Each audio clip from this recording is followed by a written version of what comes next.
Hello students, this is fourth lecture of physics. In this lecture, we are going to deal with forces between multiple charges, that is principle of superposition, second electric field and then electric field intensity. Forces between multiple charges, or we can say principle of superposition. According to this principle, the net force acting on any charge due to various charges is equal to the vector sum of the individual forces exerted on given charge by all other charges. If we see the diagram, in this diagram, this is the system of three charges Q1, Q2 and Q3. So if we want to find out the net force acting on Q1 due to charge Q2 and Q3, then we need to find out the force exerted on Q1 due to Q2 and Q3 separately, and then by the vector sum we can find out the net force acting on Q1 due to remaining charges, that is Q2 and Q3.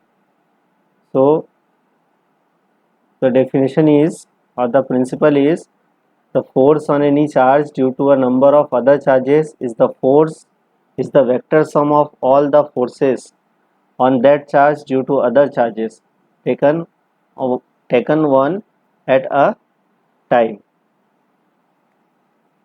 Now see, first observe the diagram. Here three charges Q1, Q2 and Q3 are located.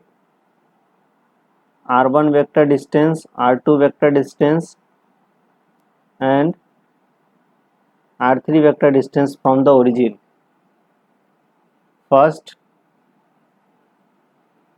the force F12, that is the force experienced by charge Q1 due to Q2, that is F12.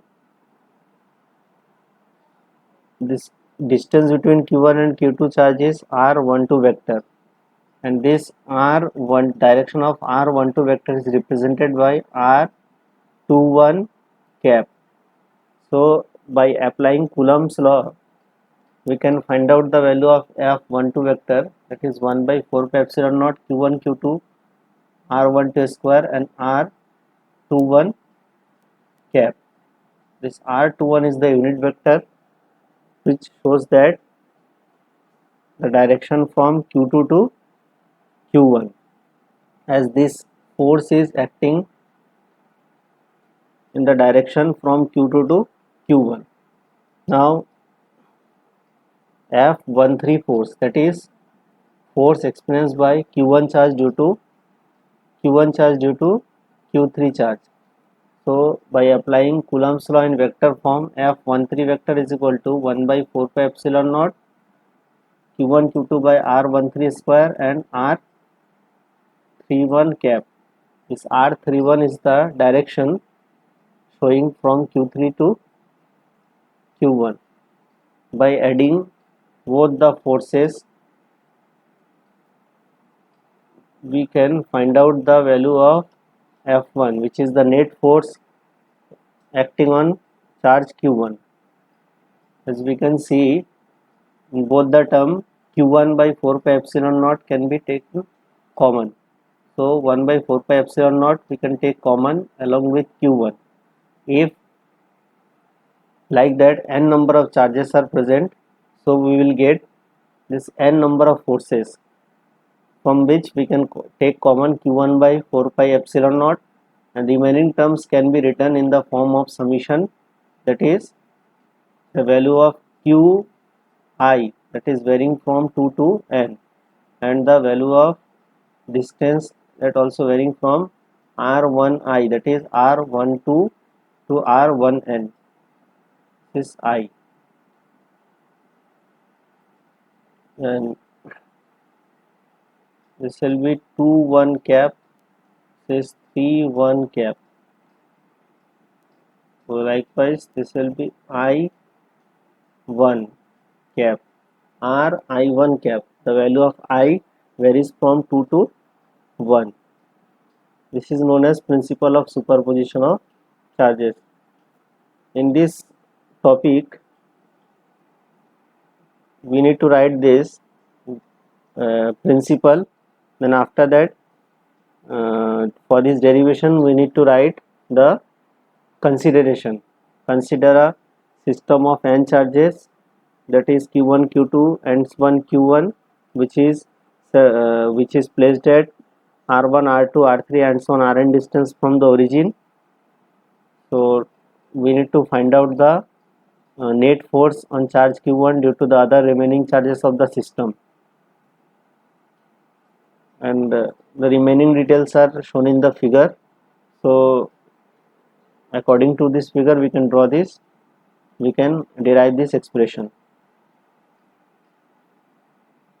So for deriving this expression, we should know Coulomb's law of vector form. Now see next topic, electric field. It is the region of any charged particle through which if any other charged particle or any other bodies try to enter, then it will experiences a force. That particular region is known as electric field.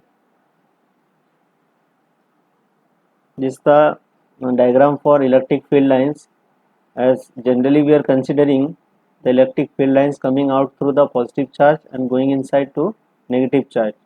So this is the diagram for electric field lines.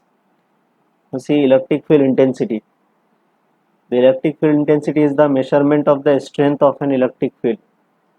Measurement of an electric field at any point inside the electric field. It is equal to the electric force per unit charge experienced by a test charge. That means E is equal to F by Q. Force experienced by per unit test charge at any point inside the electric field is known as electric field intensity at that point. Means if we find out the formula, so one formula is Newton per Coulomb. How will get this formula? Unit, that is the unit of force is Newton and the unit of charge is Coulomb. So Newton per Coulomb is the SI unit of electric field intensity, as well as volt per meter. Volt per meter also the SI unit of electric field intensity. If CGS unit, if you find CGS unit, then the CGS unit of force is Diane Newton, and CGS unit of charge is stat Coulomb. So Diane, no, the CGS unit of force is only Diane, not Newton, sorry. So Diane per stat Coulomb. Diane per stat Coulomb is the CGS unit of electric field intensity. Now, as we see the electric field intensity, we can find out the electric field intensity by the help of Coulomb's law. It is the charge, source charge plus Q. Plus Q is the source charge which is separated at a small r distance from Q, small q. If we find out the force experienced between these two charges by the help of Coulomb's law, we will get this formula. According to the definition, the formula of electric field intensity is E equal to F by Q. By putting the value of F in this equation, this small q will cancel out. So we will get this formula E is equal to Q by 4 pi epsilon naught R square. So this is all about today's lecture. In this lecture, we have done first topic, principle between multiple charges or principle of superposition. This topic will be clear for you when you will know about the Coulomb's law in vector form. So first go through with the second lecture of physics, in which I have explained Coulomb's law in vector form, second and third lecture. So by the help of Coulomb's law in vector form, we can find out the net force on q1 charge due to